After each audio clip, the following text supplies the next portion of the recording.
Bismillahirrahmanirrahim. Anggap rugi oleh Al-Quran. Wal 'asr, demi waktu yang saya berikan, kata Allah, kesempatannya bagi setiap manusia untuk beraktivitas. Jadi asar itu bukan sore. Ingat ya, sore itu bahasa Arabnya masa. Masa al-khair. Ya, semoga sore ini Anda mendapatkan banyak kebaikan. Kadang sering diterjemahkan secara singkat, selamat sore. Sabahal khair, selamat pagi. Semoga pagi ini Anda lekat dengan kebaikan. Tapi kalau asar bukan sore. Ya, asar itu orang Arab katakan al-waqtul ladzi yu'asiruna fahuwa asrun. Setiap waktu yang kita lalui itu asar namanya. Jadi salat asar itu kalau diterjemahkan bukan salat sore. Nanti ada kaitan antara subuh, kenapa disebut subuh. Bahkan dia disebutkan dengan dua waktu dalam Al-Quran. Alhamdulillah. Ada disebut dengan fajar, ada subuh. Nanti setelah itu muncul zuhur. Ya, kenapa tidak disebut dengan salat nahar? Padahal siang itu nahar. Ya, laili wan nahar. Ya, wal laili idza yaghsha wan nahar idza. Kan ada lail, ada nahar. Kenapa tidak disebut dengan salat nahar? Tapi masuk kemudian asar, maghrib, isya. Asar, kata Allah, saya bersumpah demi waktu yang saya berikan pada kalian untuk mengisi waktu itu untuk beraktivitas. Innal insan, inna harfu taukidin wa nasbin di ilmu nahwu. Harfu taukid, huruf yang berfungsi menguatkan, menegaskan satu informasi yang akan disampaikan. Alhamdulillah. Nasbin itu untuk memantapkan. Ya, kalau orang Arab katakan begini, nasabar rajulu asahu fil ardi. Ya, seorang menancapkan tongkatnya ke bumi dengan kuat. Itu nasabar. Harfu taukidin wa nasbin. Seakan-akan Allah ingin katakan begini, saya tegaskan ya, saya kuatkan, tancapkan, kuatkan ini dalam setiap jiwamu. Innal insan, sungguh setiap manusia itu. Saya sering katakan kalau disebutkan kata insan, berarti ini menunjukkan nama bagi manusia yang menunjuk semua totalitas aktivitasnya. Ingat betul pesan saya ini ya. Ingat betul ini. Di dalam Al-Quran, setidaknya manusia disebut atau ditunjuk dengan 5 nama.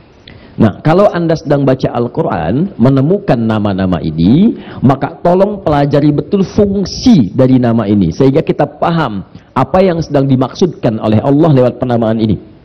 Misal, kalau disebutkan Bashar 35 kali disebutkan dalam Al-Quran, ini berarti menunjuk manusia pada aspek kecenderungan nafsunya, makhluk yang punya nafsu. Ya, Bashar. Dan ini nama pertama yang diperkenalkan oleh Allah ketika mencipta manusia, diperkenalkan kepada para malaikat dan jin pada saat itu. Itu ada di Quran surah ke-15 ayat ke-28.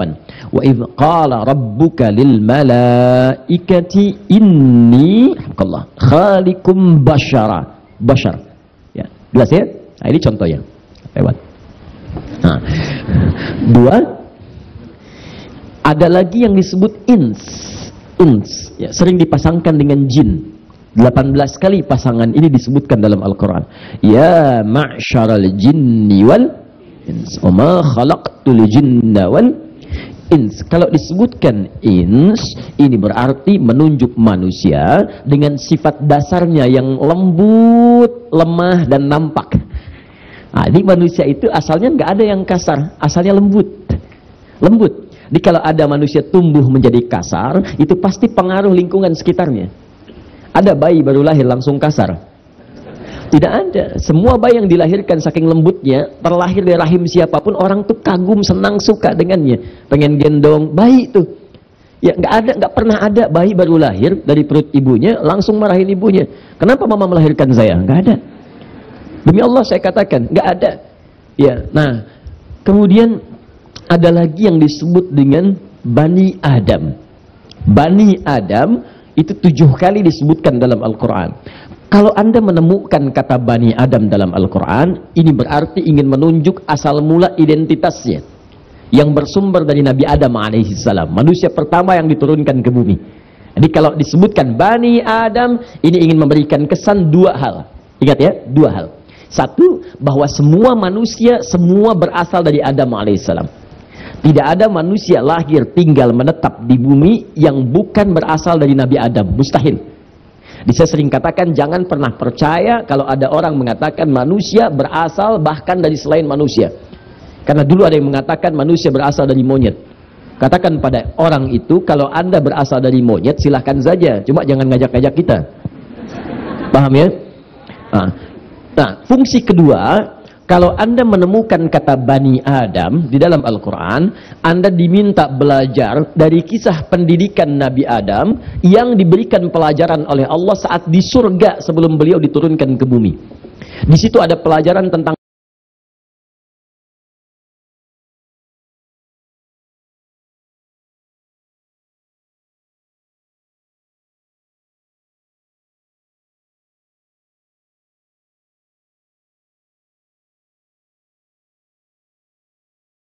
bagaimana menyikapi kenikmatan.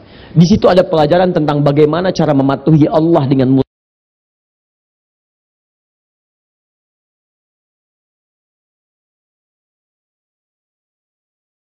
mutlak. Di situ ada pelajaran tentang bagaimana cara menghadapi godaan-godaan. Di situ ada pelajaran tentang berkomitmen dalam berumah tangga. Di situ ada pelajaran tentang cara berkomunikasi berumah tangga. Di situ ada pelajaran tentang cara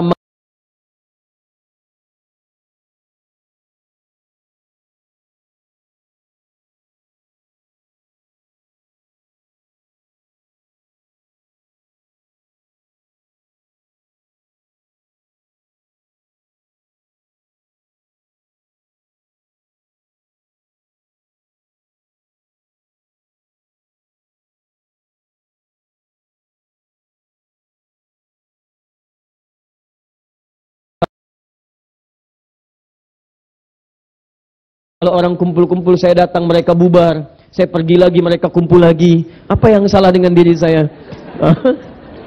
Tuh. Coba dicek. Jadi kita tuh enak, hidupnya enak. Itu yang dimaksudkan cara berinteraksi dengan Al-Quran.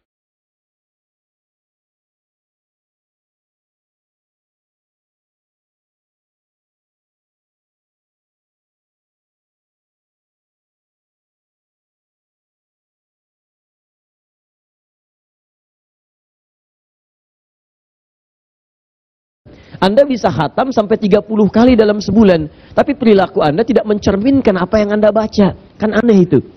Ya, itu Bani Adam. Nanti ada yang disebutkan Nas. An-Nas. 241 kali disebutkan dalam Al-Quran. Kalau disebutkan An-Nas, ini menunjukkan sifat sosial manusia yang tidak bisa hidup sendirian. Tidak bisa Anda egois untuk menjalani kehidupan. Anda pasti butuh orang lain. Ya, Ustadz juga begitu. Kalau nggak ada muridnya, bagaimana disebut Ustadz? Ya, Anda juga begitu, kalau nggak ada ustadznya bagaimana Anda bisa belajar? Sama, ayah kalau nggak ada anak, mustahil jadi ayah. Demikian seterusnya. Jadi jangan menganggap diri orang paling baca kitab Nas itu enak. Dan ingat teman-teman sekalian, ketika disebutkan 241 kali itu diberikan bahkan suratnya. Surah ke-114 itu surah paling favorit bagi setiap muslim.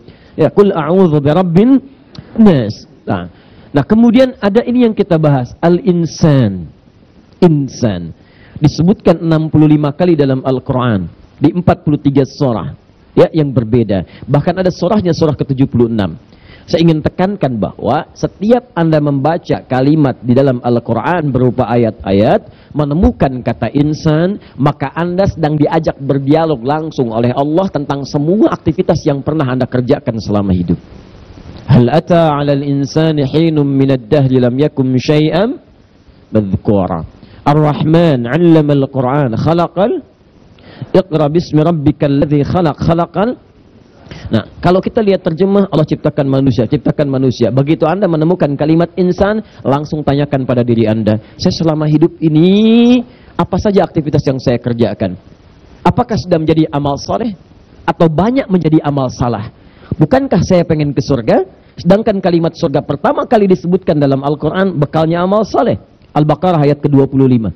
Paling kanan sebelah atas. Wabashshiril ladzina amanu wa 'amilus shalihat. Amal saleh. Di antum coba renungkan. Anda sadar kapan saja bisa wafat. Dimanapun bisa meninggal. Mungkin Anda bisa berharap, saya pengen umrah. Mudah-mudahan wafat di tanah suci. Di tanah suci masih hidup, di tanah kusir dia meninggal. Bisa terjadi. Ya, kita tidak bisa memilih. Tapi persoalannya, kita bisa kemudian menjaga diri saat wafat itu, wafat dalam keadaan mulia. Ya, karena itu pastikan ketika Anda menemukan kalimat-kalimat insan, coba dievaluasi sampai sedemikian rupa saya hadir di tempat itu di waktu itu, berapa banyak saya mengerjakan amal soleh. Karena itu ketika Anda bertemu dengan kalimat insan, kata Allah, lihat, innal insana lafi khus. Setiap manusia dalam beraktivitas itu ada yang berpotensi rugi. Demikian cara menerjemahkannya. Kata Allah, saya kasih modal 24 jam, cuman dia rugi. Kenapa rugi? Karena modalnya ada yang tidak digunakan untuk berbuat yang baik. Saya berikan Anda modal 24 juta, Anda pulang bawa 23 juta, rugi atau untung? Rugi. Anda pulang bawa 10 juta, rugi untung? Rugi. Ada orang diberikan oleh Allah 24 jam. Bayangkan, yang dipakai amal soleh cuma 23 jam. Kata Allah, rugi dia. Apalagi kalau ada yang 1 jamnya dipakai untuk maksiat. Saya mau tanya pada Anda, 24 jam yang kemarin itu, kalau diakumulasikan berapa jam dipakai maksiatnya? Nggak dipakai maksiat aja, nggak jadi amal soleh nih. Misal gini ya, ini ada minuman. Kapan minuman jadi amal soleh? Ketika dia diminum, kemudian diucapkan doa. Kalau tidak hafal doanya, cukup ucapkan bismillah. Contoh, bismillahirrahmanirrahim. Alhamdulillah. Nah, halo. Ini minumnya, itu aktivitas rutin biasa. Amalun adi, perbuatan biasa. Jangankan kita, orang lain pun minum, semua minum. Nah, tapi minum ini fungsinya menghilangkan haus. Jadi ketika diminum, haus hilang. Itu standar. Tapi kalimat bismillahirrahmanirrahim, kalimat inilah yang menjadikan aktivitas minum jadi amal saleh. Ketika jadi amal saleh, maka nilainya berubah, disebut oleh Al-Quran dengan hasanah namanya. Itu ada di Quran surah ke-6 ayat 160. Jadi ketika Anda katakan bismillahirrahmanirrahim jadi hasanah, ini yang naik ke langit jadi pahala, dituliskan 10 kebaikan. Man jaa bil hasanati, siapa yang mengerjakan satu perbuatan yang nilainya hasanah, falahu asyru amthaliha, dia mendapatkan 10 nilai kebaikan. Pahala catat 10 10 10 10. Nah, ini nggak ikut nih, antum meninggal, ini nggak ikut, gelas yang nggak ikut, ke alam kubur tidak dibawa, itu yang dituliskan hasanahnya, itu yang kita bawa pulang. Ya, itu yang kita bawa pulang. Makanya setiap kita fitrahnya ingin menjadikan semua kegiatan di dunia itu hasanah, supaya hasanah ini bisa nampak di akhirat. Makanya tiap hari kita berdoa supaya dunia dapat hasanah, akhiratnya melihat hasanah. Bahkan saking melekatnya doa ini, Anda bahkan punya istilah yang orang Islam dulu zaman Nabi sampai orang Arab sekarang zaman kita itu tidak tahu dengan istilah itu kecuali orang Indonesia. Apa doa paling favorit yang Anda hafal? Rabbana atina fid dunya wa fil akhirati. Pertanyaannya, doa apa itu? Tuh, sapu jagat. Buka buku sejarah sejak zaman Nabi, tarikh. Adakah tercatat di dalamnya sahabat Nabi mengetahui doa sapu jagat? Kita punya istilah sendiri. Sapu jagat, ya? Artinya di dunia bermanfaat, di akhirat kita lihat kemuliaannya. Nah, ini kalau kita tidak gunakan itu rugi. Nah, itu amal adi, tanpa bismillah minum haus hilang, dosa tidak ada, pahala pun tidak didapatkan.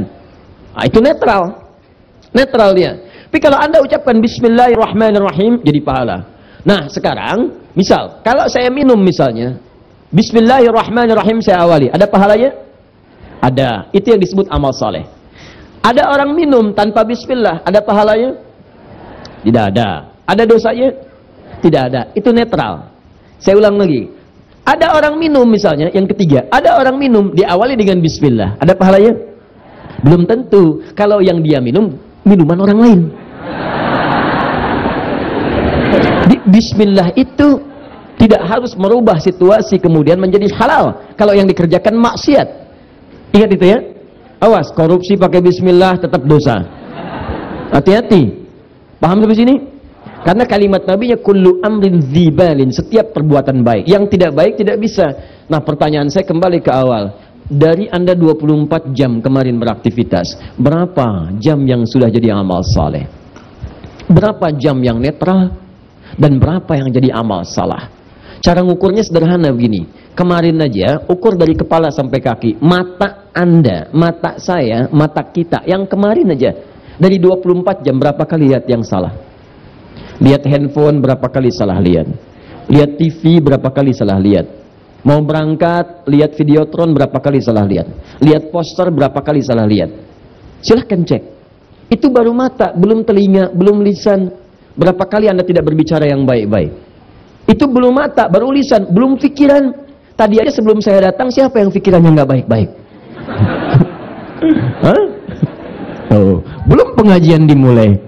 Ini ustadznya beneran datang apa enggak sih? Kenapa dari tadi bapak ini aja yang bicara? Sebenarnya siapa sih bapak ini? Oh. Ayo, siapa tadi yang begitu? Sudah, maksud saya begini, sebelum kita berjumpa, ilmu itu tidak akan masuk melekat kepada jiwa kalau tidak terpenuhi dua hal. Satu, keikhlasan. Kedua, ketenangan dalam hati.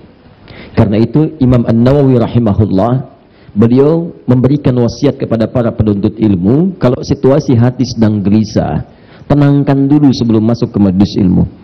Karena ketika Anda masuk dengan suasana hati yang gelisah, maka ilmu sulit melekat ke dalam jiwa. Karena itu, semoga Allah memberikan ketenangan pada jiwa kita, keikhlasan pada hati kita, dan semoga Allah mudahkan apa yang kita pelajari, sehingga mudah kita pahami dan kita amalkan insyaAllah. Mari kita lanjutkan pelajaran kita dalam kesempatan ini, masih dalam amalan pasca salat, bagian kedua dari pembahasan doa pasca salat. Saya sebut bagian kedua karena bagian pertama di pertemuan lalu sudah kita tuntaskan. Bagian pertamanya dari doa Nabi sallallahu alaihi wasallam. Teman-teman masih ingat ya? Di Ibnu Majah nomor hadis 925, ketika Nabi mencontohkan pasca salat itu, silahkan berzikir.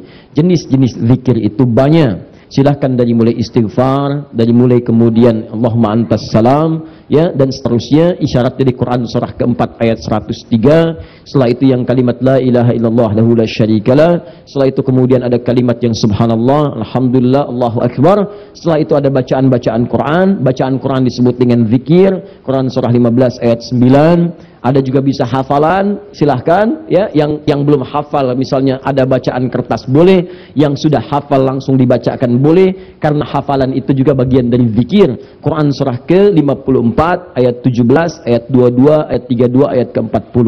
Setelah itu Anda berdoa. Di antara doanya silahkan bebas. Hanya ada doa singkat yang dibacakan Nabi, cuma isinya padat. Kalau Anda ingin mohonkan, maka itu pun baik sebelum meminta yang lain-lain. Apa doanya? Singkat. Allahumma, ya Allah. Saya terangkan di pertemuan lalu, masih ingat? Kalau menyebutkan kata Allahumma, maka mohonlah dengan penuh ketawaduan dan perasaan penuh harap. Itu yang dimaksud Allahumma. Jadi jangan sampai Anda bicara Allahumma, tapi mohon maaf sekali, sikap Anda seakan-akan tidak membutuhkan apa yang Anda ucapkan. Tidak ada harapan yang dalam. Ini menentukan seberapa cepat doa Anda akan dijawab. Jadi kalau memohon kepada Allah, tundukkan. Wadhkur rabbaka fi nafsika tadarruan wa khiffatan wa dunal jahri minal qaul. Kata Allah, kalau pengen doa cepat dikabulkan, maka saat memohon itu rasakan sifat ketawaduan, bahwa Anda itu betul-betul butuh. Anda nggak punya. Ya, awas, hati-hati. Kemudian rasakan perasaan harap yang sangat dalam, utuhkan. Jangan ragu dalam meminta. Mintakan sepenuhnya kepada Allah. Apa yang diminta? Kalau banyakkan inna, kalau untuk sendirian inni. Inna nas'aluka ilman nafi'a. Kami bermohon kepadamu ya Allah ilmu yang bermanfaat. Ini sudah kita bahas pertemuan lalu. Bagi yang tertinggal silahkan dilihat rekaman yang pertemuan lalu. Sekarang bagian yang kedua, warizqan thayyibah, dan rizki terbaik yang mungkin kami dapati. Kemudian bagian ketiga, wa amalan mutaqabbala, dan penerimaan dari setiap amal yang kita kerjakan. Hari ini kita akan bahas apa rizki terbaik yang dimaksudkan oleh Nabi SAW dalam doa beliau ini, rizqan thayyibah, dan berapa jenis-jenis rizki terbaik yang disebutkan dalam Al-Quran. Alhamdulillah, saya tepati janji saya dalam pertemuan saat ini. Saya sudah rangkumkan ini 8 jenis rizki dalam Al-Quran. Insya Allah nanti bagi yang terhubung lewat akhir media kita akan upload ini sehingga mudah untuk di-download. Dan ini saya berikan nanti ke masjid untuk diperbanyak. Nanti insya Allah dalam pertemuan yang lain atau yang memerlukan Anda bisa kemudian dapatkan kopinya. Atau kalau ingin mudah, gampang, setelah kajian foto aja dari masjid itu, kemudian setelah itu Anda bisa dapatkan. Ya, atau yang pengen lebih mudah lagi, admin akhir saya minta foto, Anda nanti tinggal mintakan dari situ. Sepakat insya Allah? Baik. Kalau merasa sulit, insya Allah nanti saya kopikan. Ya, nanti saya minta kopi, pertemuan berikutnya insya Allah dibagikan. Halo? Ya, insya Allah saya kalau bisa mudah saya permudah. Ya, saya datang sendiri, nerangin sendiri, nulis sendiri, ngapus sendiri, saya bikin rangkuman sendiri, saya copy sendiri, gitu ya. Apa sih yang tidak untuk Anda saya berikan? Saya mah apa tuh? Ayo.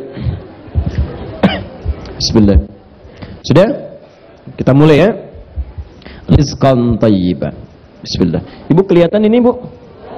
Oh, belum saya tulis dah kelihatan. Rizki terbaik. Bismillah. Rizki terbaik.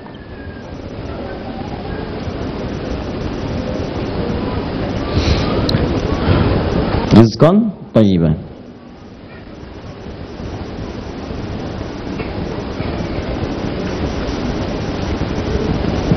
Ya, rizqan thayyiban.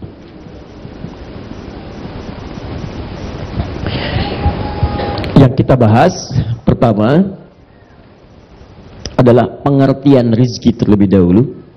Definisi rizki itu apa? Awas, jangan kita jauh-jauh bahas, kita sendiri tidak paham apa itu rizki. Dan ini kebiasaan ulama kita, kalau ingin menerangkan sesuatu, itu biasa dibuka dengan definisi terlebih dahulu. Jelas ya? Baik. Kedua, baru kita berbicara ragam atau jenisnya. Ragam rizki dalam Al-Quran. Seperti apa Allah Subhanahu wa Ta'ala menyampaikan keterangan tentang rizki dalam Al-Quran, juga nanti seperti apa Nabi SAW menjelaskan keterangan-keterangan rizki yang dimaksudkan dalam sunnahnya. Sudah? Baik. Sebelum kita mulai, saya barangkali akan memberikan masukan. Mungkin nanti disesuaikan ya untuk saf. Saya minta diberikan batas supaya nanti tidak ikhtilat ya antara laki-laki dengan perempuan. Biasanya kita ada batas, mungkin hari ini ada penyesuaian, tapi nanti diberikan batas supaya tidak langsung ikhtilat. Ini ada batas, saya lihat meja, cuman mungkin tidak terlampau nampak ya. Baik, insya Allah ini tidak bersatu karena saya lihat ada meja ya. Nanti digeser-geser. Yang laki-laki jangan pura-pura ngantuk ya, majunya ke depan. Nah, ya. Baik. Satu, definisi. Apa itu rizki? Apa itu rizki? Bapak dan Ibu, makna rizki, kata Ibnu Manzur. Ibnu Manzur itu salah satu pakar bahasa Arab, kelahiran Libya. Ada yang menyebutkan Tunisia, dari Afrika Utara. Ya, sudah. Beliau berasal dari Afrika Utara, kemudian orangnya jenius. Mengumpulkan kurang lebih 7 kitab sumber utama di bahasa Arab, dirangkum menjadi satu, diteliti satu-satu oleh beliau, 1, 2, 3, 4 dari semua sumber itu, bagaimana orang Arab melafazkan setiap kalimat Arab lewat lisannya. Setelah beliau teliti itu, dikumpulkan jadi kitab, jadi buku, diberi nama Lisanul Arab, lisannya orang Arab. Maksudnya kalau orang Arab mengucapkan dengan lisannya seperti ini maknanya. Ini diantara kitab referensi terbaik untuk meneliti makna-makna kata dalam bahasa Arab. Jadi kalau teman-teman, Bapak Ibu ingin mencari makna-makna kata dalam bahasa Arab, silahkan Anda bisa rujuk diantaranya kitab namanya Lisanul Arab. Lisanul Arab. Ini referensi yang paling utama. Nanti ada yang lain, Al-Misbahul Munir, Al-Mukhtarus Sihah, ada banyak. Ya, tapi ini diantara yang paling favorit diantara para penuntut ilmu. Kata rizki, ini kata yang sangat diketahui, yang terbagi pada 2 bagian. Rizki itu asalnya segala yang diterima untuk dinikmati. segala yang diterima atau didapatkan, diterima atau didapatkan untuk dinikmati, atau bisa juga diartikan yang menghasilkan kenikmatan, boleh. Kalau dapat nikmat tuh perasaannya senang tidak? Senang. Bahagia tidak? Bahagia. Nah, umumnya segala yang menghasilkan kenikmatan itu selalu disandingkan dengan perasaan bahagia dan rasa senang. Di setiap Anda mendapati sesuatu yang dengan itu Anda merasa nikmat, bahagia, senang, itu yang disebut dengan rezeki. Paham sampai sini? Baik. Saya ulang, kalau Anda dapat mobil baru, senang tidak? Rezeki. Anda dapat snack pagi ini, senang tidak? Senang. Alhamdulillah. Anda dapat minuman pagi ini, senang tidak? Senang. Anda bahagia hari ini, senang tidak? Baik. Anda tenang hari ini, senang tidak? Saya ulang. Anda dapat mobil baru hari ini, tenang tidak? Senang tidak? Anda tenang hari ini, senang tidak? Pilih mana? Dapat mobil tapi gelisah, atau tidak dapat mobil tapi tenang? Jangan pilih yang ketiga, nggak saya kasih. Saya ulang. Pilih mana? Dapat mobil tapi gelisah, atau tidak dapat mobil tapi tenang? Pilih mana? Masa? Di luar tuh udah istikharah dulu, bisa nggak katanya? Baik. Lihat sini. Rizki, segala yang diterima atau didapatkan yang melahirkan kenikmatan. Bentuknya ada dua. Yang pertama, bersifat materi. Nyata bentuknya. Barang, makanan itu rizki, minuman rizki, pakaian rizki, kendaraan rizki, keturunan rizki. Awas, hati-hati, keturunan termasuk rizki. Bukankah Anda saat mendapat keturunan merasa senang? Bukankah saat bayinya lahir begitu senang? Sampai Anda kasih kabar sana sini, sampai difoto, masukin ke Facebook, masuk ke Instagram, Masya Allah, junior lahir. Wah, ada yang ngasih tahu lagi, Insya Allah, saya punya anak namanya Abdurrahman. Kapan itu? Nanti kalau sudah nikah. Saya bisa. Nah, ini materi.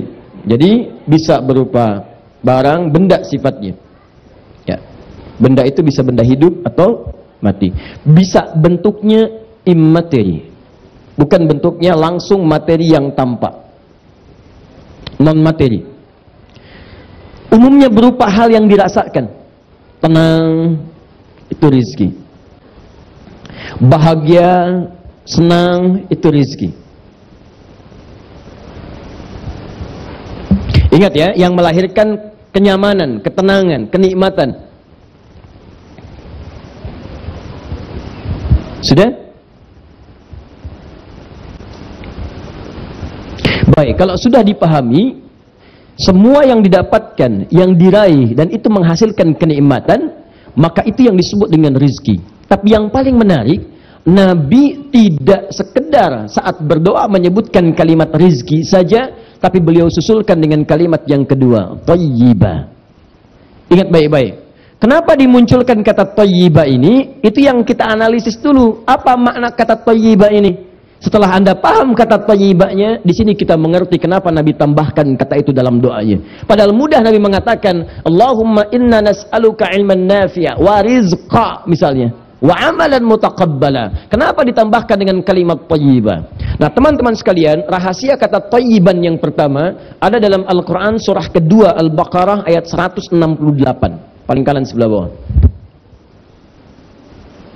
Quran surah kedua Al-Baqarah ayat 168. Ya ayyuhan nasu kulu mimma fil ardi halalan thayyiba. Satu, kata thayyiba dalam Al-Quran seringkali disandingkan dengan kata halal. Jadi ingat, sesuatu yang disandingkan itu, kalau yang pertamanya tidak disebutkan, yang disebutkan yang keduanya, itu otomatis yang pertamanya sudah ikut ke dalamnya. Saya ulang. Tolong fokus baik-baik ya. Ini nanti hukum dalam kaidah bahasa. Kalau ada dua kata, misal, dua kata menyatu, yang satu dihilangkan, kalau yang dihilangkan yang pertamanya, yang keduanya disebutkan, ini berarti yang pertama sudah diikutkan di dalamnya, tanpa harus disebutkan lagi. Contoh. Subhanalladzi asra bi'abdihi laila minal masjidil haram. Saya beri contoh al-masjidil haram, masjidil haram, masjid al-haram. Adanya di mana? Di Mekah ya, masjidil haram. Adanya di Mekah. Tapi kalau Anda ke Mekah, umrah atau haji, saya bermohon pada Allah yang belum segera disegerakan insyaallah ya, dengan ikhtiarnya. Nanti kalau Anda kemudian ke Masjidil Haram, lalu Anda tinggal di hotel-hotel sekitaran Masjidil Haram, maka jarang Anda temukan kalimat Masjidil Haram. Yang Anda temukan di lift, di tembok dituliskan, tulisannya cuma satu, Al-Haram. Masjidnya tidak ada. Ya. Jadi kalau Anda misalnya naik angkot, ya, Anda tinggal misalnya di Syari Mansur, tinggal di Misfalah, pengen ke Masjidil Haram, jangan harap kemudian tukang angkotnya mengatakan Masjidil Haram, Masjidil Haram, tidak. Dia akan katakan haram, haram, haram, haram, haram. Ini penting saya sampaikan supaya tidak salah tafsir. Haram, haram, haram, tidak, halal, halal, bukan. Ya. Jadi kalau yang dimaksud al-haram, al-haram, al-haram, maksudnya Masjid al-Haram. Ketika disebutkan bagian keduanya, maka yang pertamanya tetap ikut dalam hukumnya. Jelas? Nanti saya infokan dari sekarang, kalau Anda nanti ke Madinah, ke Mekah, menemukan kata al-haram, al-haram, maksudnya bukan haram dalam hukum fikih, maksudnya Masjid al-Haram. Mau naik lift, ada tulisan haram, al-haram. Astagfirullah. Ada lift haram di Mekah. Terus pilih naik tangga. Anda yang kurang pengetahuan, bukan liftnya yang salah. Jelas ya? Nah, sekarang kata thayyiban, ini penggunaan rumusnya. Kata thayyiban digunakan oleh Nabi. Sedangkan kata thayyib dalam Al-Quran bersanding dengan kata halal. Halalan thayyiban. Kalimat halalnya terletak lebih dulu sebelum kalimat thayyibnya. Ya ayyuhan nasu. Al-Baqarah 168. Kulu mimma fil ardi halalan thayyiban. Ketika halalnya dihapus, disebutkan bagian keduanya, ini berarti otomatis halalnya pun sudah masuk di dalamnya. Paham? Ustadz, adakah contoh penggunaan ini kata Ustadz itu dalam Al-Quran? Ada. Buka Quran surah kedua ayat 172, paling kiri agak ke atas. Lihat sini. Ketika Allah meminta orang beriman untuk mencari, berusaha, berikhtiar mendapatkan rizki, itu dihapuskan kalimat halalnya, disebutkan kalimat tayyibnya, bentuknya jamak menjadi tayyibat. Perhatikan kalimatnya. Ya ayyuhalladzina amanu, yang ayat 172-nya. Kulu min tayyibati ma razaqnakum. Halalnya dibuang, tayyibnya disebutkan, dijamakkan jadi tayyibat. Seakan-akan Allah ingin mengatakan, kenapa ya Allah kalimat halalnya dibuang? Kalian kan sudah punya iman. Orang beriman itu otomatis dengan imannya mencari yang halal. Jadi nggak usah saya sebutin lagi kalimat halalnya. Yang aneh itu ada orang merasa beriman, tapi imannya tidak mampu membimbing dia pada yang halal. Jadi kalau ada pengusaha beriman, ada pedagang beriman, pebisnis beriman, politisi beriman, dosen beriman, ustadz beriman, manusia beriman, maaf, tapi imannya tidak membimbing dia untuk menemukan yang halal, maka ada yang salah dalam imannya. Jadi kalau ada pedagang kemudian, maaf, masih mencari yang haram, berarti imannya bermasalah. Ada pengusaha masih melakukan tender dengan cara yang haram, imannya bermasalah. Karena imannya tidak menghentikan dia untuk melakukan yang haram itu. Karena itu ketika dibuka dengan kalimat iman, halal nggak usah disebutkan lagi. Karena iman itu otomatis membimbing pada yang halal. Maka coba cek aktivitas Anda. Kalau aktivitas Anda kemudian menjerumuskan atau mengarahkan Anda pada yang haram, berarti pada saat itu ada yang keliru dengan iman Anda. La yasrikul mu'min, kata Nabi, indama yasrik fahuwa mu'min. Mustahil orang beriman itu mencuri. Saat mencuri itu ada iman dalam dirinya. Maksudnya iman itu akan menghentikan dia dari pencurian. Jadi kalau dia masih mencuri, imannya dipertanyakan. Sedang sakit separah apa keadaan imannya sampai dia mencuri. Yang paling berbahaya kalau dia sudah berani mencuri di rumah Allah. Itu persoalan serius dalam imannya. Yang paling dahsyat lagi, wudu, ikut wudu dia. Datang ke masjid, masuk, nyalamin orang musafah. Begitu takbir, Allahu Akbar, mundur dia. Tas orang dia bawa, Masya Allah, kotak masjid pun dia masukkan. Itu yang paling dahsyat. Jelas? Jadi yang ingin saya sampaikan, kalau kata thayyib disebutkan, maka otomatis hukum halalnya menyatu di situ. Paham? Jadi seakan-akan Nabi ingin katakan, Allahumma inna nas'aluka ilman nafi'a wa rizqan halalan thayyibah. Dihilangkan mahdzuf kata halalnya, disebutkan dengan temannya yang kedua thayyib untuk menunjuk keberadaan halal sebelumnya. Di asal kata kalimat ini rizqan halalan thayyibah. Jelas sampai sini? Baik. Nah, kalau sudah paham sampai sini, saya jelaskan. Halal adalah hal yang dibenarkan oleh syariat untuk menunjuk pada cara mendapatkan sesuatu. Jadi kalau kita katakan rizki yang halal, artinya cara mendapatkan rizkinya itu dibenarkan oleh ketentuan syariat. Awas, hati-hati, hati-hati. Ada orang misalnya ingin makan, makanan rizki bukan? Rizki, tadi saya katakan materi sifatnya, materi. Nah pertanyaannya kan mustahil tiba-tiba turun makanan dari langit, langsung kemudian dimakan. Pasti ada ikhtiar kan yang dilakukan? Ada usaha yang dikerjakan. Bagaimana cara melakukan ikhtiar itu? Nah ini yang disebutkan dengan kalimat halal. Jika dia menempuh aktivitasnya sesuai dengan ketentuan syariat, dia bekerja dengan benar, dia tidak menipu, dia tidak korupsi, dia tidak mencuri, maka masuk dalam kategori halal. Tapi kalau kemudian dia lakukan dengan cara yang salah, misalnya dia tipu orang lain, dia ambil, dia curi dan sebagainya, maka yang dimaksudkan tidak termasuk dalam kategori yang Nabi doakan.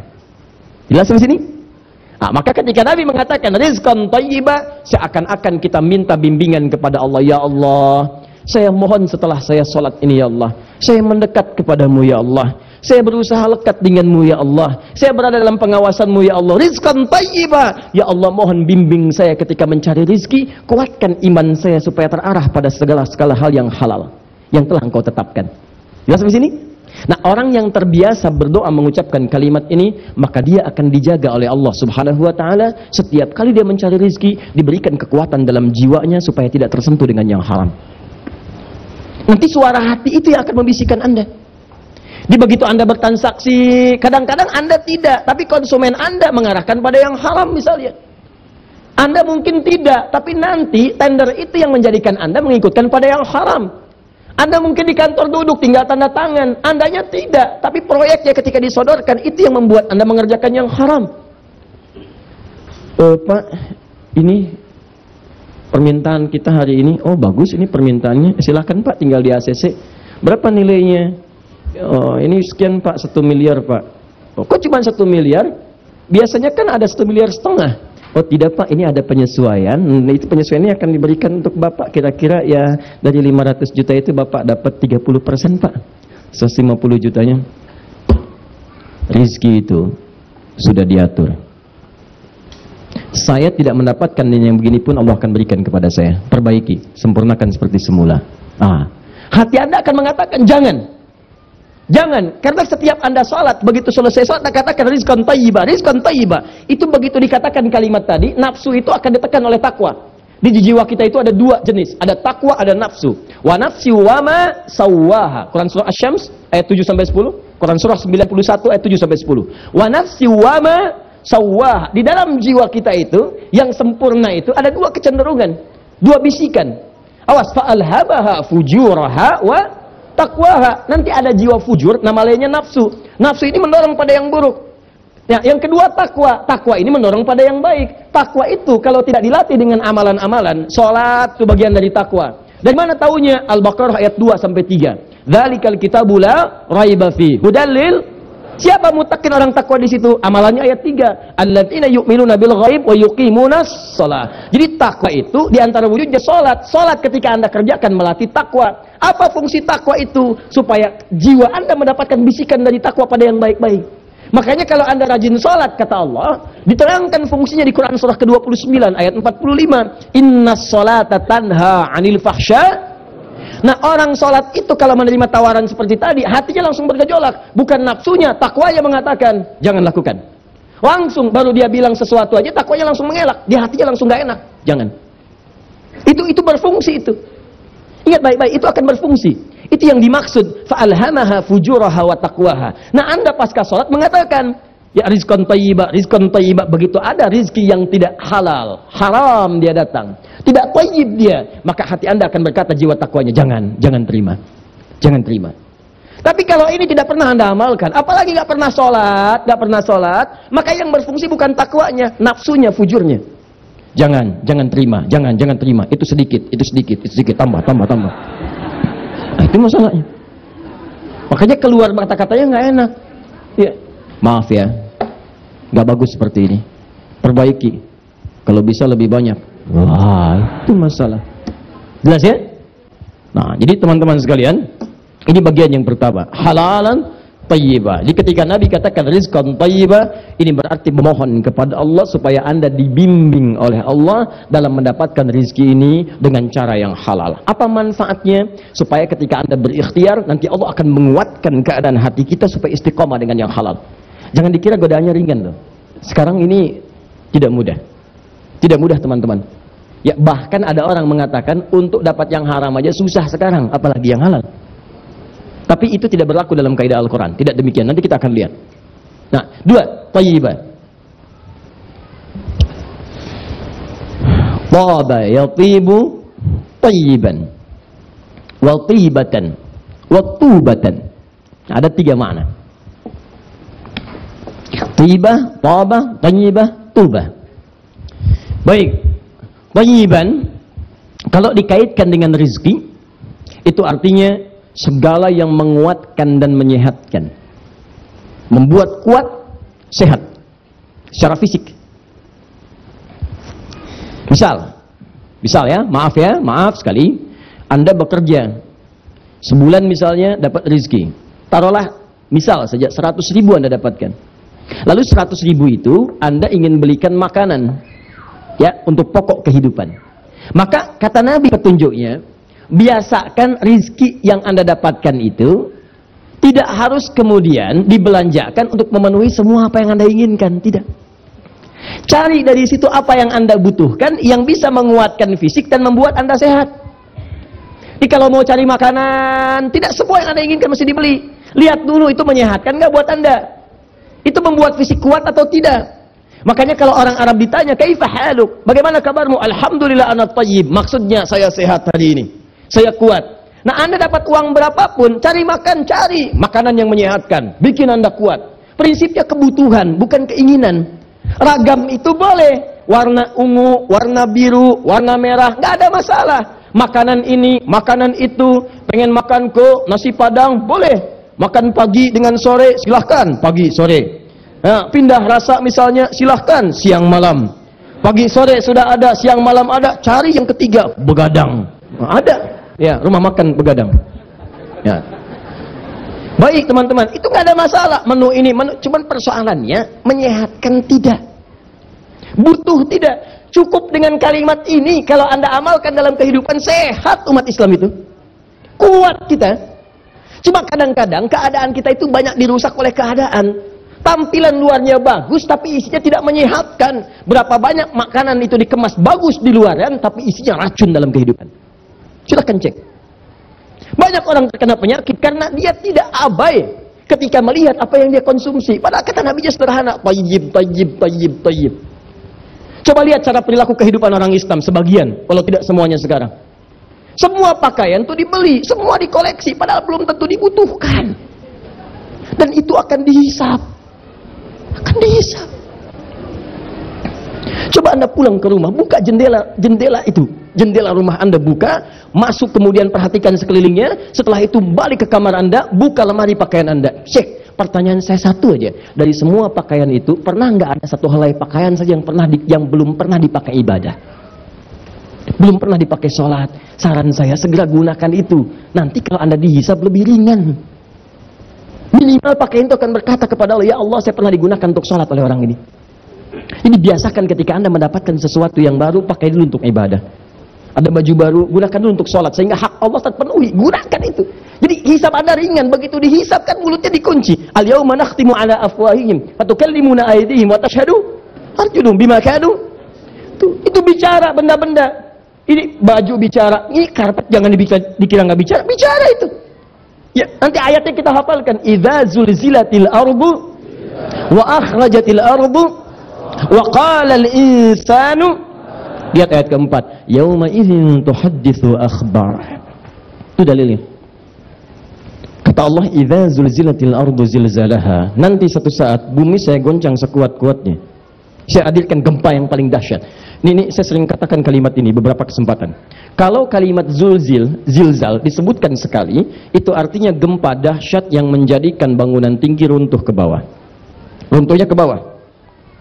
Misal di luar Al-Quran, kalau kalimatnya begini, "Idza zulzilatil ard." Misal, sampai situ.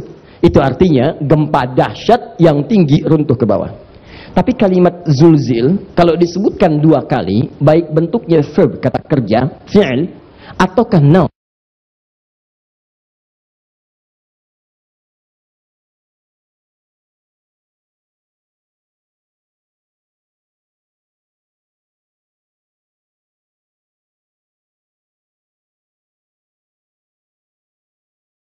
kata benda, ism, zilzal misalnya. Sekarang orang sudah merasa gempa itu biasa. Dulu saat ada gempa itu zikir langsung tuh, zikir astagfirullah, la ilaha illallah, padahal yang kerasa kecil. Orang-orang daerah mengatakan ada lini, ada gempa, ada astagfirullah, la ilaha illallah, padahal yang kerasa kecil. Ya, nanti akan ada masa orang merasa gempa besar pun biasa. Gempa keluar, udah tenang lagi, masuk lagi. Buka setiap detik, gempa di sini sekian, gempa di sini sekian, gempa di sini sekian. BMKG mengatakan akan ada gempa, dan orang sudah merasa nyaman dengan itu, seakan-akan tidak ada apa-apa. Nanti Allah datangkan gempa yang membuat setiap orang merasakan kedahsyatannya. Sama dengan teori hidup. Kalau Anda diberikan peringatan oleh Allah lewat yang kecil, belum paham, kasih yang sedang. Belum paham, kasih yang besar. Belum paham, dikasih yang dahsyat, yang membuat Anda tidak berkutik lagi. Maka Allah katakan, wa akhrajatil ardu athqalaha. Maka saat gempa itu terjadi, semua yang dikandung bumi itu naik ke atas. Baru manusia berkata, wa qalal insanu malaha. Baru setiap orang mengatakan, ini kenapa ya? Ini kenapa ya? Kenapa? Kamu kemana aja? Baru di situ Anda tahu bahwa setiap apa yang kita kerjakan itu ada manfaatnya. Di karpet akan bicara, ya Allah, ketika si fulan sedang senang-senang di luar, hambamu ini yang Allah menduduki aku, dan dia fokus, ya Allah, untuk menyimak mempelajari ketentuan syariatmu. Semua akan bicara. Papan tulis bicara, penghapus bicara. Ya Allah, saya bersaksi ketika itu taklim saya digunakan untuk menghapus, yang pakai saya ustadznya aja, jamaahnya nggak ada yang bantuin. Misal. Itu bisa terjadi. Paham sampai sini? Jadi maksud saya, coba dari setiap apa yang kita dapatkan itu, yang Allah titipkan kepada kita. Lihat kalimat saya. Dari setiap apa yang Allah titipkan kepada kita dan kita dapatkan itu semua, maka pastikan cari dengan cara yang halal dan gunakan dengan prinsip kebutuhan. Akhirat saya butuh enggak? Nah, kalau hidup seperti itu enak. Ini kalau walaupun Anda dapatkan dengan cara yang halal, tapi setiap keinginan ingin diwujudkan itu Nabi tidak menyukainya. Dosa sih enggak, coba Nabi enggak suka. Kenapa Nabi enggak suka? Itu bisa membuat Anda capek dalam hidup. Udah nyarinya susah, memang halal, coba nanti pencariannya lebih banyak. Karena lebih banyak, waktu ibadah Anda terbuang. Papa, Mama pengen pakaian baru, Pak. Yang kemarin udah nggak cukup. Ya udah, yuk cari. Kapan nyarinya? Besok ya, Pak. Di mana Mama mau nyari? Di Paris ya, Pak. Paris. Tinggal di Ciamis, pengen nyari di Paris. Tuh. Berangkatnya berapa lama ke sana?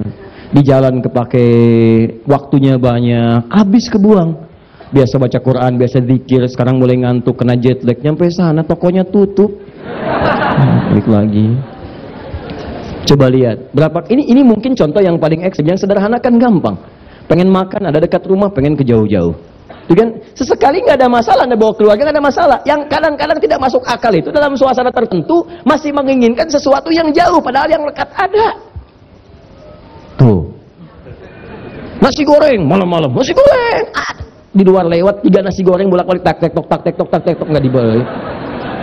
Saya nggak mau, pengennya ke Bon Siri. Mau Bon Siri dari Bekasi tuh.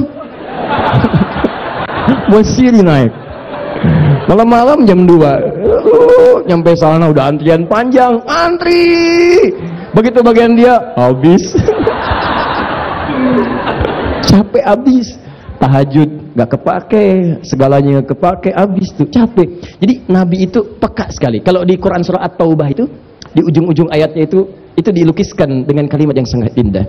Laqad ja'akum rasulun min anfusikum azizun 'alaihi ma 'anittum harisun 'alaikum bil mu'minina raufur rahim. Kata Allah, Nabi itu sangat peduli dengan kita, merasakan kehidupan kita itu. Berat terasa bebanmu. Kalau bisa beliau ingin menanggungnya supaya kalian merasa ringan dalam hidup. Rasulullah SAW. Jadi ketika Nabi berkata seperti ini, sebetulnya beliau tuh berharap, ya Allah bimbing umat saya supaya nggak capek hidupnya, supaya tenang hidupnya, supaya damai kehidupan itu. Tapi Anda jangan kira kalau Nabi itu misalnya tidak suka model. Tidak. Pakaiannya bagus, tampilannya bagus, sendalnya kadang dipakai dari Yaman, biasa. Tapi sesuai dengan aspek kebutuhan. Silahkan. Anda nggak ada masalah. Ibu punya koleksi pakaian, satu warna hijau, 2 kuning, 3 biru, nggak ada masalah. Cuma prinsipnya butuh nggak.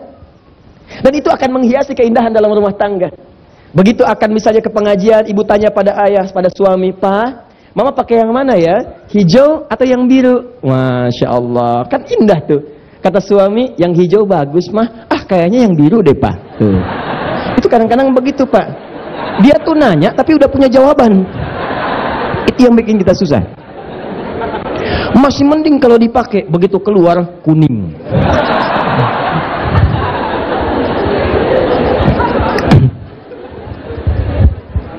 Baik. Pernah punya pengalaman begitu? Ya, kembali ya. Nanti kita gantian, Bu, ya. Baik. Ingat, segalanya akan bersaksi. Ya, segalanya akan bersaksi. Kadang-kadang yang paling susah itu adalah kita tidak mengharap sesuatu dan dia ada, dan itu kita tidak butuhkan. Seperti saat kita tidak ingin menghapus, kemudian dihapus. Itu paling susah.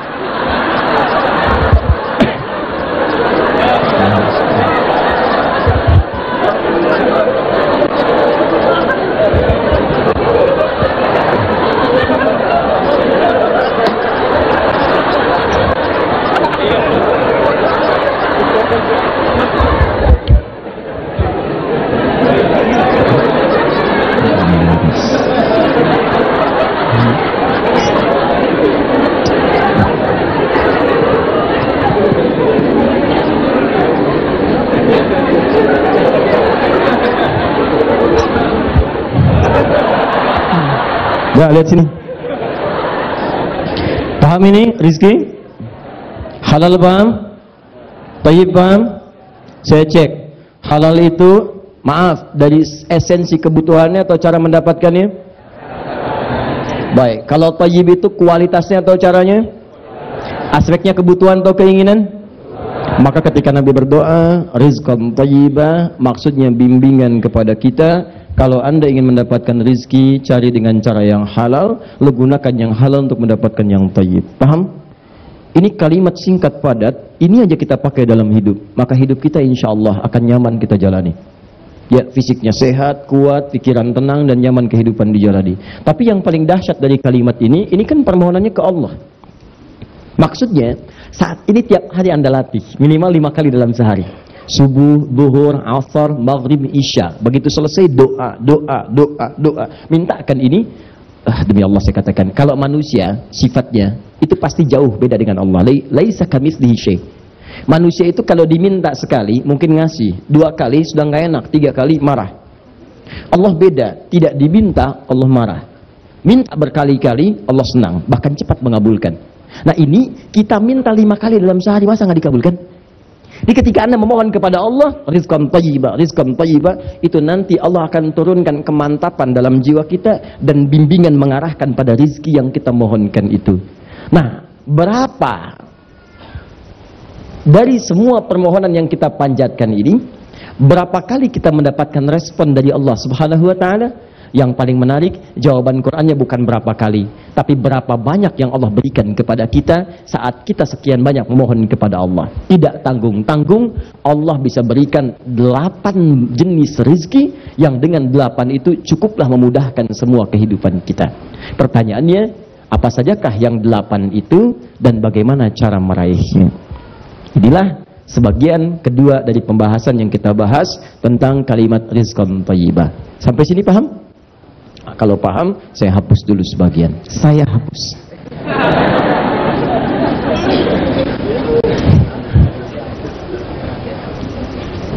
Bismillah.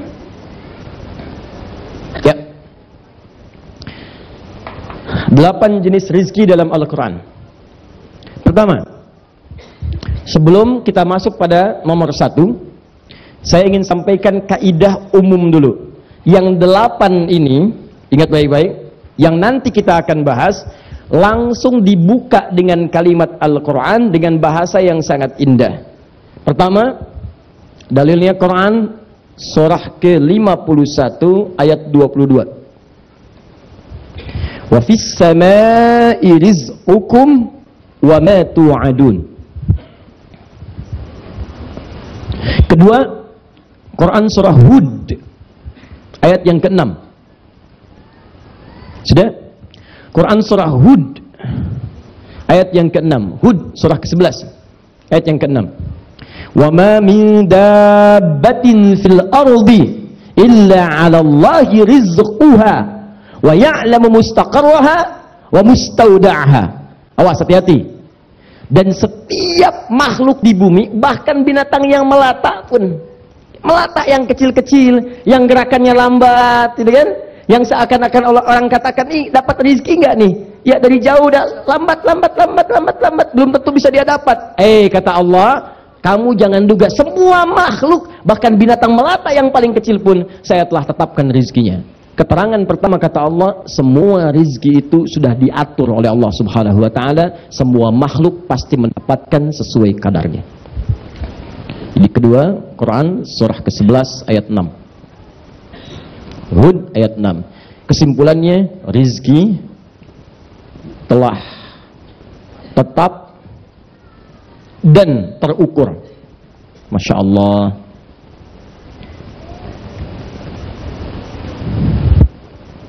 Dari mana ini sudah yang telah tetap ini? Quran surah 51 ayat 22, Quran surah 11 ayat ke-6. Yang kalimat terukurnya Anda temukan di Quran surah Al-Ghasyiyah. Ingat? Maaf, Al-A'la. Quran surah Al-A'la ayat yang ketiga. Sabbihisma rabbikal alladzi khalaqa. Ayat 3-nya walladzi qaddara fahada.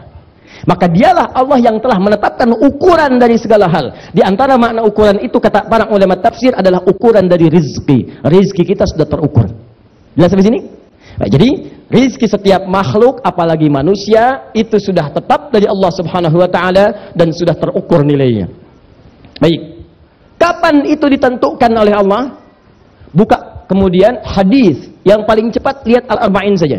Ini karena banyak dikaji di sementara komunitas-komunitas pengajian. Buka Al-Arba'in nomor hadis yang keempat.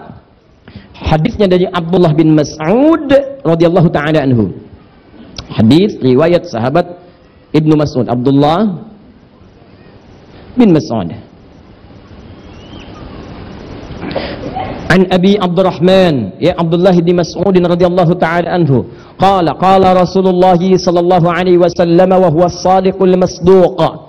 Ya inna ahadakum yujma'u fi batni ummihi 40 yawman nutfah. Kata Abdullah bin Mas'ud radhiyallahu taala anhu, bersabda Nabi sallallahu alaihi wasallam, sedangkan beliau pribadi yang sangat jujur, benar dan dibenarkan. Beliau itu benar, jangankan kawan, lawannya pun membenarkan. Maksud kalimat ini, kalau lawan-lawan Nabi saja membenarkan, masa Anda umatnya tidak meyakini? Di keterlaluan kalau ada umat Nabi tidak meyakini Nabi, lawannya aja mengiyakan, masa umatnya enggak? Ingat itu ya. Kalau ada bahasa seperti ini, as-sadiqul masduq dalam hadis, itu artinya hadis yang disampaikan berisi informasi gaib yang kadang kita tidak mengetahuinya. Baik, apa kata Nabi? Inna ahadakum yujma'u fi batni ummihi 40 yawman nutfah. Setiap kalian akan dihimpun di perut ibundanya dalam fase penciptaan 40 hari pertama berbentuk nutfah, pancaran spermatozoa dengan ovum berproses. Thumma yakunu mithla dzalika 'alaqah. Kemudian 40 hari yang kedua berbentuk 'alaqah, zigot yang menempel di dinding rahim. Thumma yakunu mithla dzalika mudghah. 40 hari ketiga, 120 hari, 4 bulan berbentuk mudghah, segumpal daging keratan, mulai ada bentuk terlihat. Thumma yursalu ilaihil malak. Maka 40 hari ketiga ini, 120 hari, diutuslah seorang malaikat, malak. Ya. Fayanfukhu fihi ruh. Dengan izin Allah, dia ditugaskan meniupkan ruh. Wa yu'maru bikatsbi arba'in, dan diperintahkan untuk menetapkan 4 hal. Yang pertama, bikatsbi rizqihi, rizkinya ditetapkan. Jadi usia 4 bulan di kandungan. Sejak kandungan, sejak di alam rahim. Rizki yang disebutkan ini ditetapkan bagi si fulan. Misal, si fulan akan lahir. 4 bulan dikandung ibunya. Dalam 4 bulan itu rizkinya mulai ditetapkan oleh Allah Subhanahu wa taala. Ukurannya jelas. Sampai dia wafat. Ingat, di Al-Bukhari disebutkan tidak mungkin seseorang itu wafat kecuali hatta tastawfiya rizqaha, sampai dia mendapatkan semua ketetapan dan ukuran rizkinya. Di ketika Allah tetapkan usia kandungan 4 bulan, misal si fulan sesuai dengan maslahat hidupnya, bukan masalah kaya atau cukup, sesuai dengan maslahat hidupnya, yang dengan bekal itu dia bisa dekat kepadaku, kata Allah, dia ibadahnya bisa maksimal, dia bisa masuk surga, maka ditetapkan misal 100 miliar sampai meninggal. Cuma sifatnya gaib, dirahasiakan. Sifat rizki rahasia, tidak dibuka. Sebab nanti kalau dibuka, Anda tidak akan nyaman menjalani kehidupan. Nggak enak, nggak semangat Anda. Misal, nama siapa? Mas? Ya? Iman. Dengan iman nih yang kuat, terdorong untuk mengambil penghapus. Misal, Mas Iman rizkinya, misal saja 1 miliar. Hari ini, sampai jam 9:04, udah ngambil 999 juta. 999.000 rupiah. Tinggal berapa? 1.000. Sedangkan rumus dalam hadis, 999 juta 999.000 rupiah, tinggal 1.000. Rumus dalam hadis, rizki ini kalau sudah didapatkan semuanya, maka dia bersanding dengan kematian, wafat dia. Makanya di hadisnya setelah rizki, kemudian baru ajalnya. Ya, rizqaha, kemudian wa ajaliha, baru kemudian ajalnya. Ajal itu batas hidup. Ingat, beda antara umur dengan ajal. Kalau ajal batas hidup. Buka Quran surah ke-7 ayat 34. Walikulli ummatin ajal, fa idza jaa ajaluhum la yastakhiruna sa'atan wa la yastaqdimun. Setiap umat manusia kita itu punya ajal, batas hidup. Ajal nih, sampai sini misal. Kalau sudah sampai ajalnya, maaf, nggak bisa maju, nggak bisa mundur. Jadi jangan berpikir bunuh diri, nggak ada kerjaan. Yang mau bunuh itu nggak ada kerjaan. Karena nggak bunuh diri pun kalau sudah meninggal, ya meninggal aja. Nggak ada kerjaan. Anda berusaha, kalau belum datang ajal, nggak akan meninggal juga. Minum baygon 1 kontainer, ajal belum datang, nggak akan meninggal. Cuma nyiksa diri aja, capek, sakit, sampai meninggal. Meninggalnya nggak saat itu. Jadi nggak usah nyari sesuatu yang sudah diatur. Mikirkan sesuatu yang sudah diatur, itu nggak ada kerjaan, buang-buang energi. Sama dengan mencela yang sudah terhina, itu buang-buang energi. Ingin dipuji pada sesuatu yang tidak layak, katanya pujian milik Allah, Anda pengen dipuji, itu buang-buang energi. Sama, mikirin matahari yang sudah jelas terbit di barat. Bikin status, hari ini matahari, maaf terbit di timur, tenggelam di barat. Bikin status, hari ini matahari terbit di timur. Nggak ada kerjaan. Nggak ada kerjaan. Jangan memikirkan sesuatu yang sudah diatur. Jelas sampai sini? Baik. Nah, kembali, yang tadi kan sudah saya ralat. Oh, jangan dipotong videonya. Dalam satu kajian Ustaz Adi Hidayat menyebutkan matahari terbit di barat. Oh, Masya Allah. Terus muncul Ustadz Bid'ah. Oh. Sini. Jelas ya? Paham di sini? Ah, ini. Jadi rizki itu pertama telah tetap, yang kedua telah terukur. Kenapa saya buka dengan ini dulu sebelum yang 8? Anda mesti paham, kalau Anda sudah mengerti ini, maka Anda tidak akan pernah tertarik mengambil rizki orang. Dicukup orang Islam itu paham kaidah ini, maka tidak akan pernah ada pencurian. Nggak akan ada korupsi. Karena rizki kita itu telah ditetapkan, nggak akan berubah. Jadi Anda mencari dengan yang haram pun nggak akan nambah, nggak nambah. Tetap segini. Tetap tidak akan berubah. Jadi nggak ada kerjaan. Kalau ada orang terpikir ngambil, berbuat curang, nggak ada kerjaan. Demi Allah saya katakan nggak ada kerjaan. Ya, karena nggak akan berubah. Dia tetap dan terukur, jelas. Jadi kalau Anda ngambil yang lain, itu cuma akan dibalikin lagi. Kalau nggak sekarang, besok. Nanti Allah berikan alat lewat yang lain. Ambil, bikin, ada kepolisian, ada KPK, ada macam, diambil, pindahin lagi, selesai. Dia cuma bikin capek diri sendiri. Dan ingat, ada nanti rizki yang sifatnya menular. Ketika Anda yang berbuat jahat, maka sebagian keluarga Anda akan kena bagiannya. Jadi kalau Anda mau berbuat curang, tolong pikir-pikir dulu. Bukan Anda saja yang kena, istri Anda bisa kena, suami Anda bisa bermasalah, anak Anda bisa bermasalah. Apa Anda tega membiarkan anak-anak dibully di sekolahnya? Dan disebutkan anak seorang koruptor, anak seorang pencuri, anak maling. Anda mikir dulu. Jadi kalau Anda ingin berbuat curang, bukan hanya bermasalah dengan Allah, keluarga Anda pun akan kena masalah. Dan kalaupun Anda tidak mencari dengan cara yang haram, cukup dengan yang halal, rezekinya tidak akan berubah. Tapi yang berbeda keberkahannya. Itu yang berbeda. Tapi jangan mau kalau ditawari dengan hal yang curang, karena itu tidak akan pernah merubah keadaan. Paham sampai sini? Ya, jadi cukup saya jelaskan kalimat ini yang bersumber dari Al-Quran, maka orang beriman tidak akan berpikir untuk mencari yang salah dalam kehidupan pencarian rezekinya. Ini gambaran pertama. Jangan takut teman-teman sekalian, rezeki kita sudah diatur. Yang belum jelas itu surga kita. Ya, sekarang kita bicara keberkahan. Kalau sudah paham ini, kita bicara keberkahan. Ya, ini tidak mudah ini. Banyak, tapi mencarinya dengan cara yang haram, maka haram akan menggugurkan keberkahan di dalamnya. Tapi Anda dapatkan dengan cara yang halal, walaupun cuma sedikit terlihatnya, ketika muncul banyak berkahnya, maka disitulah fungsinya akan Allah lipat gandakan. Sehingga seakan-akan Anda tidak membutuhkan yang lain kecuali yang Anda pegang saja. Saya tanya pada Anda, jika Anda mendapatkan 100.000 berkah, dan ditawari 100 juta tidak berkah, Anda pilih yang mana? 100.000 berkah atau 100 juta tidak berkah?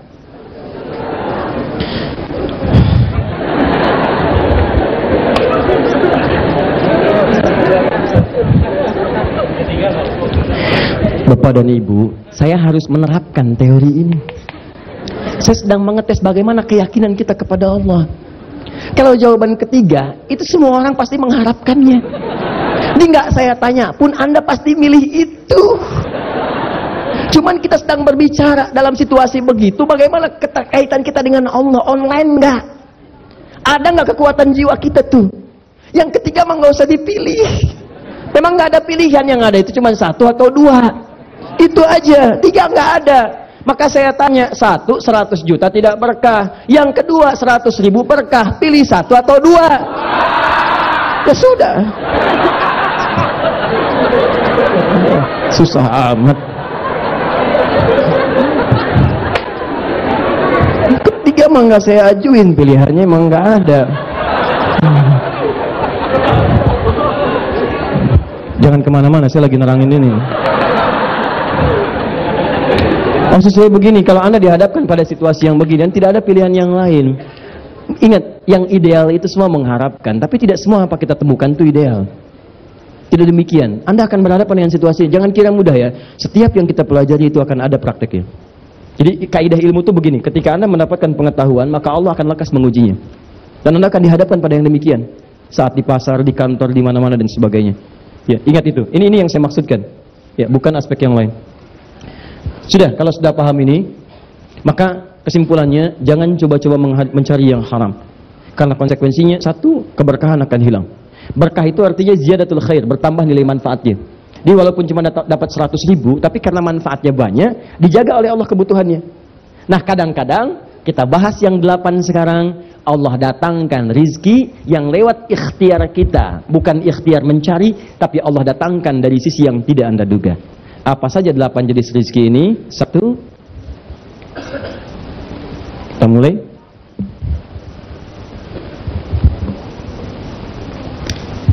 Sudah? Rizki yang diikhtiarkan secara fisik. Rizki yang diikhtiarkan secara fisik. Bekerja, gitu kan? Berusaha, beraktivitas. Dalilnya Quran surah 53. Quran surah 53 An-Najm ayat 39. Wa allaysa lil insani illa ma sa'a. Ini rizki yang terkait dengan usaha, ikhtiar. Ikhtiar yang dimaksudkan pencarian secara fisik atau bahasa kekiniannya kerja. Dalilnya Quran surah ke-53 An-Najm ayat ke-39. Wa allaysa lil insan. Ingat? Masih ingat kata-kata tadi di awal pembukaan kita? Kalau disebutkan kata-kata insan terkait dengan apa? Aktivitas. Nah, maka kalau Anda disebutkan insan, Anda dituntut beraktivitas. Ya kan? Berusaha. Walaysa lil insani illa ma sa'a. Sa'a yas'a sa'yan. Artinya usaha. Ini. Kalau misal Anda umrah atau menunaikan haji misalnya, kemudian pertama datang, maka walaupun yang haji itu pasti pertama datang, kalau tamattu' dia umrah dulu. Di umrah ini ada 3 yang paling utama selain niat ketika miqat dilakukan. Pertama tawaf, setelah tawaf apa? Sa'i. Setelah sa'i, tahallul. Nah, sa'i itu kata benda, kata sifat asalnya dari kata sa'a yas'a sa'yan. Sa'a yas'a sa'yan. Apa artinya sa'i? Oh, sa'i itu artinya bukan lari-lari kecil. Kalau lari-lari kecil itu sa'i, lari-lari besar apa? Maraton. Bukan. Itu kuncinya saya kasih clue-nya tadi di Quran surah 53 ayat 39. Sa'a yas'a sa'yan. Usaha yang sungguh-sungguh, yang serius itu disebut dengan sa'i. Sa'i itu usaha yang serius, pencarian yang sungguh-sungguh. Jadi kalau Anda ingin dapatkan rizki kata Allah, silakan menyebar, cari usaha yang serius. Itu rumus pertama. Di Allah tebarkan rizki. 1, 2, 3, tebarkan. Kadang di tempat yang tidak kita singgahi di situ. Kalau Anda ingin mendapatnya, silakan menyebar. Makanya banyak Anda temukan ayat-ayat dalam Al-Quran meminta kita menyebar untuk mencari rizki. Misal, yang paling banyak berkahnya, paling banyak keutamaannya, paling banyak peluangnya hari Jumat. Jumat itu hari baik, banyak orang kumpul, tinggal Anda lihat di mana mereka berkumpul. Nah, ketika mereka kumpul, banyak kumpul, menyebar, kumpul. Setelah Anda tunaikan sholat Jumat, kata Allah, buka Quran surah Al-Jumu'ah, surah ke-62 itu. Ayat yang ke-10, paling kiri agak sedikit ke atas. فَإِذَا قُضِيَتِ الصَّلَاةُ فَانْتَشِرُوا فِي الْأَرْضِ. Kalau Anda setelah selesai Jumatan, kata Allah, lihat peluang. Maksud peluang di situ bukan cuma sekedar Jumatnya saja. Maksudnya kalau Jumat itu kan banyak orang. Habis Jumatan kan menyebar tuh. Menyebar kemana-kemana. Orang menyebar. Keperluannya banyak. Ada yang lapar, ada yang pengen pakaian, ada yang pengen minuman, ada yang pengen macam-macam. Itu cuma contoh aja. Dalam bahasa Quran itu, zikrul ba'di yuradu bihil kullu. Dalam kaidah bahasa Indonesia, sinekdok pas prototo. Disebutkan sebagian yang dimaksud keseluruhan. Lawannya sinekdok totem pro parte. Disebutkan keseluruhan yang dimaksud sebagian. Jumat itu cuma contoh. Maksudnya nyebar nih. Kalau Anda temukan banyak peluang di situ untuk mencari rezeki, datangi, sebar, cari, dapatkan peluangnya. Jangan diam. Rezekiku sudah diatur, nanti juga datang sendiri. Nih, saking adilnya Allah. Semua diberi perangkat untuk mendapatkan rezekinya. Anda bergerak, rezeki datang. Tahu cicak? Iman? Cicak. Cicak itu apa makanannya? Nyamuk. 1, cicak. Makanannya nyamuk. Lihat bagaimana Allah adil sekali. Cicak, rezeki makanannya nyamuk. Cicak bagaimana aktivitasnya? Merayap. Nyamuk bagaimana? Terbang. Pertanyaan saya, cicak punya sayap gak? Tidak. Kalau kita nalar pakai akal, nggak ketemu nih. Yang mau makan merayap, yang punya makanan punya sayap. Itu kalau nyamuknya punya sifat jenius, jadi mainan cicak. Cak, lain makan. Susah. Tapi dengan izin Allah, binatang nggak dikasih akal. Binatang tidak diberi akal, cuma terbang aja dia. Yang ini dia tahu kalau saya ikhtiar, Allah pasti kasih. Orang tua kita tuh nggak banyak dalil, cuma disusun jadi bait-bait ketemu.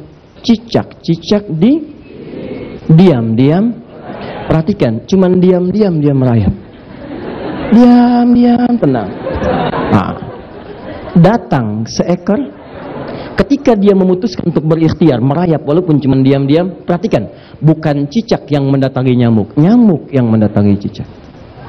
Saya ulang, cicak diam-diam, perhatikan, datang seekor nyamuk. Jadi bukan cicaknya yang mendatangi nyamuk, nyamuknya yang datang.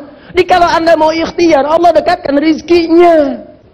Yang dituntut dari Allah itu ikhtiar, cicak aja dapat. Masa Anda enggak?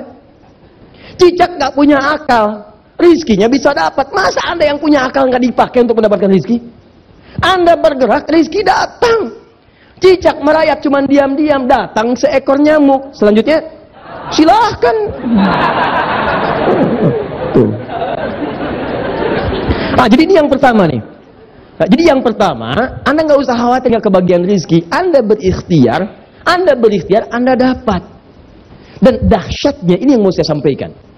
Dahsyatnya, kenapa Allah mewajibkan kita berikhtiar untuk mendapatkannya? Karena setiap ikhtiar itu pasti akan bersanding dengan ujian. Sedangkan rumus ujian bersanding dengan pahala. Ini sebetulnya mudah bagi Allah menyampaikan pada Anda, nih makan. Cuman ketika Anda dapat, Anda nggak dapat pahala dari kesabaran Anda. Kapan kita tahu kita sabar kalau nggak diuji dengan proses? Kapan Anda bisa berkembang jadi lebih kreatif? Muncul ini, teori itu, teori marketing, teori ini, teori macam-macam. Bagaimana bisa berkembang kalau nggak diberikan proses? Itu hikmahnya. Bukankah dalam setiap titian itu ada doa? Dibuat sedikit susah, sedikit mudah bagi Allah memudahkan Anda dapat. Coba dibuat berliku begini, supaya malam Anda tahajud. Hei fulan, kamu ini kemana aja? Aku harus paksa begini supaya kamu datang di malam hari. Udah siang-siangnya bebas berkeliaran, malamnya tidur enak, sampai turun surah Al-Muzammil. Apa artinya Al-Muzammil? Orang yang berselimut. Apa artinya Al-Mudaththir? Orang yang berselimut. Jadi kalau sama-sama berselimut, kenapa nama suratnya beda? Disar, Mudaththir, berselimut, itu yang dimaksud selimut yang melindungi dari sesuatu hal yang mengancam. Jadi kalau Anda merasa terancam atau tidak nyaman, Anda gunakan selimut untuk bersembunyi. Ya. Itu disebut dengan dithar. Orang yang disebut dengan mudaththir. Kenapa suratnya disebut dengan Al-Mudaththir? Buka di Al-Bukhari. Dari 97 pembahasan kitab, buka kitab yang pertama, Kitabul Iman. Nomor hadis 4-5 dari sahabat Jabir bin Abdullah radhiyallahu taala anhu. Itu kisahnya kan saat Nabi naik ke Gua Hira, ke Jabal Nur. Ya sekitar 6 kilo dari rumah Nabi, sampai ke atas setelah peristiwa Iqra. Sudah turun wahyu pertama dan selanjutnya itu naik ke atas tidak turun wahyu siang-siang. Maka bakal beliau habis turun lagi ke bawah. Di pertengahan itulah kemudian di tengah-tengah siang-siang ada panggilan, ya Muhammad, ya Muhammad. Nengok ke kanan kiri tidak terlihat nampak sosok makhluk, ke depan tidak ada, ke belakang tidak nampak. Nengok ke atas, kata Nabi ada sosok makhluk duduk, kana yaqudu bainal ardi was sama. Dia seakan-akan duduk antara langit dengan bumi. Sedangkan Nabi belum pernah melihat malaikat Jibril dalam rupa aslinya. Waktu peristiwa Iqra itu menyamar jadi laki-laki, didekap sampai kemudian mudah diterima. Itu wujud aslinya belum kelihatan, seperti duduk begini antara langit dengan bumi. Contoh ginilah, Bapak nama siapa? Enjat. Pak Enjat tiba-tiba itikaf di sini. Sampai siang jam 2. Udah nggak ada orang. Begitu keluar dari sini Pak sampai depan. Jat. Jat. Nengok kanan kiri nggak ada orang, depan belakang kosong. Begitu ke atas terlihat Allah, nampak sosok makhluk, jubah putih, rambut kemudian agak panjang. Lihat, jat. Pertanyaan saya, respon Bapak bagaimana? Hah? Jat. Apa? Mustahil. Kata Nabi, fara'ibtu minhu. Saya merasa takut sampai bulu kuduk saya naik, tapi saya bisa mengelak. Saya tinggalkan tempat itu dengan berserah. Pulang ke rumah. Begitu sampai rumah ucapkan Assalamualaikum, disambut dibuka pintu oleh Sayyidah Khadijah tercinta. Waalaikumsalam. Begitu dilihat, Masya Allah, memandang wajah Sayyidah Khadijah, tenang hatinya. Dibawa, genggam tangannya. Kata Nabi, zammiluni, selimuti saya. Selimuti saya. Begitu diselimuti, keluar kata-kata yang indah dari lisan Sayyidah Khadijah. Maka nampak semua ketenangan. Demikian tipikal istri salihah. Jadi kalau suami sedang tidak tenang di luar rumah, ibu tenangkan di rumah. Jangan suami nggak tenang di luar rumah, ibu kasih bencana di rumah. Itu yang bikin repot.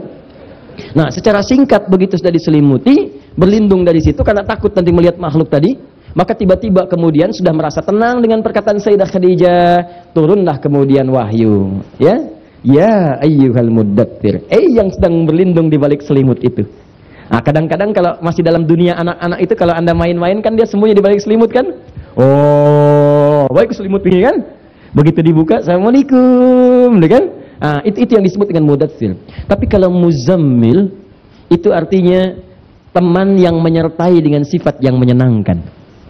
Makanya ada zamil, teman, zamili, teman saya yang menemani saya, dia menyenangkan. Ya, kalau temannya kemudian dia dekat disebut dengan sahib. Kalau temannya dipercaya disebut dengan shadiq. Jelas ya? Lebih dipercaya lagi disebut dengan siddiq.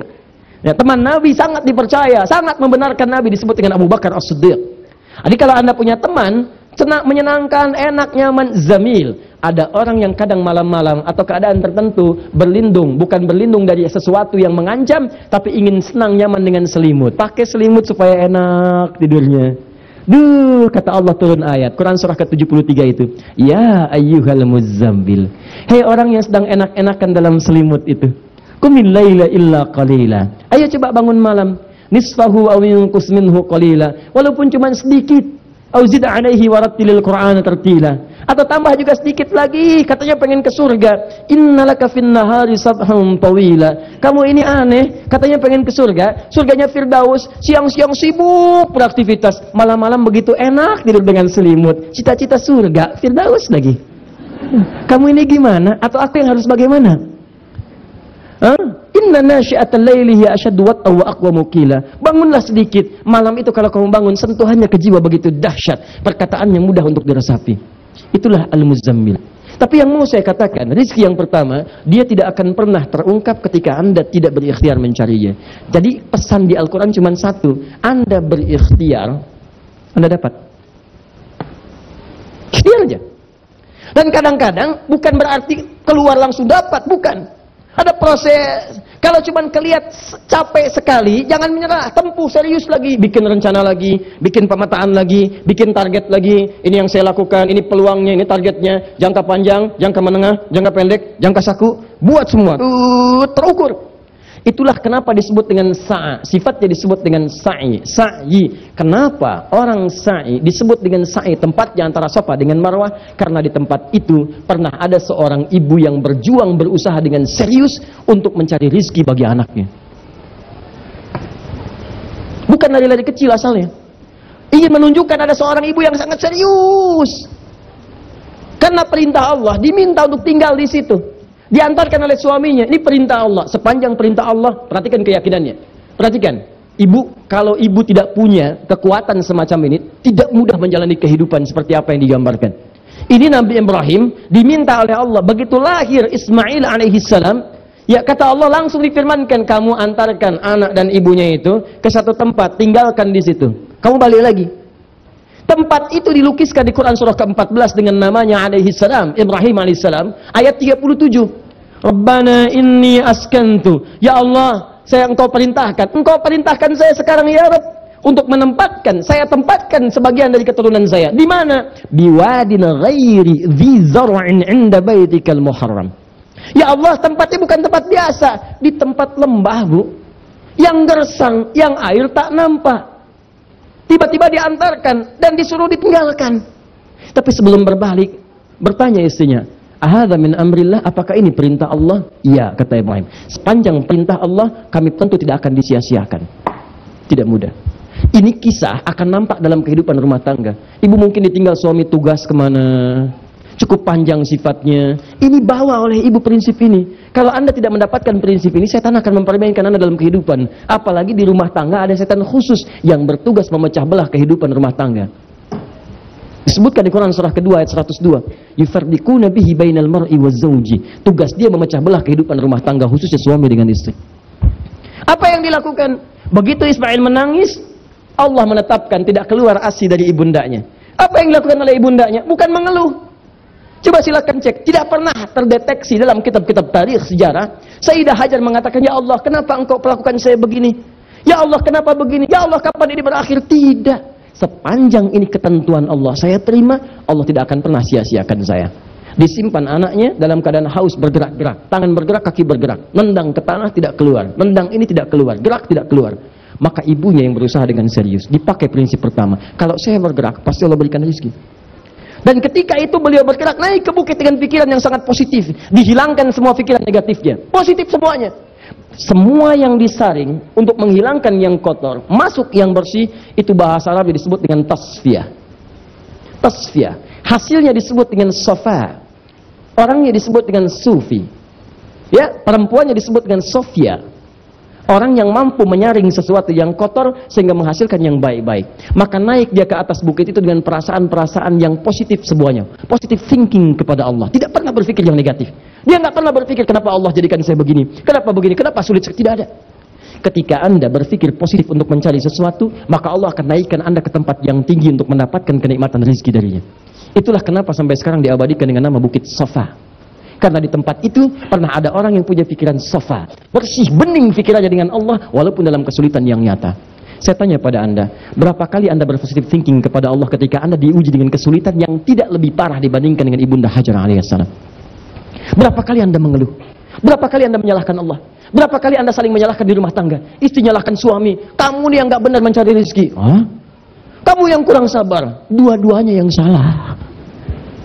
Kenapa tidak saling mendukung? Kenapa nggak saling menguatkan seperti Ibrahim menguatkan Hajar? Seperti Hajar minta didoakan kepada Ibrahim, dukung, karena rezeki itu kita terukur. Tapi Allah berikan ujian untuk menata kesabaran sehingga melahirkan pahala. Naik ke sofa, begitu naik melihat di kejauhan, ada harapan yang sangat dalam untuk diraih. Harapan kuat yang ingin diraih disebut dengan marwah. Maka terlihat seperti oase, turun beliau, turun jalan. Begitu semakin dekat terlihat seperti oase. Ya, nampak dipercepat. Di situ sekarang digambarkan dengan simbol yang lampu hijau itu. Ya, Anda lewat situ berlari dari kecil. Kan? Yang perempuan dipercepat, walau tanpa berlari. Cepat. Sampai ke tengah-tengah ragu lagi. Tapi kemudian tempuh lagi. Ada naik lagi ke atas. Begitu sampai sana ternyata itu semua bukan seperti yang diharapkan. Fata morgana saja. Nggak ada oase. Balik lagi lihat seperti di sofa. Balik. Sampai 7 kali.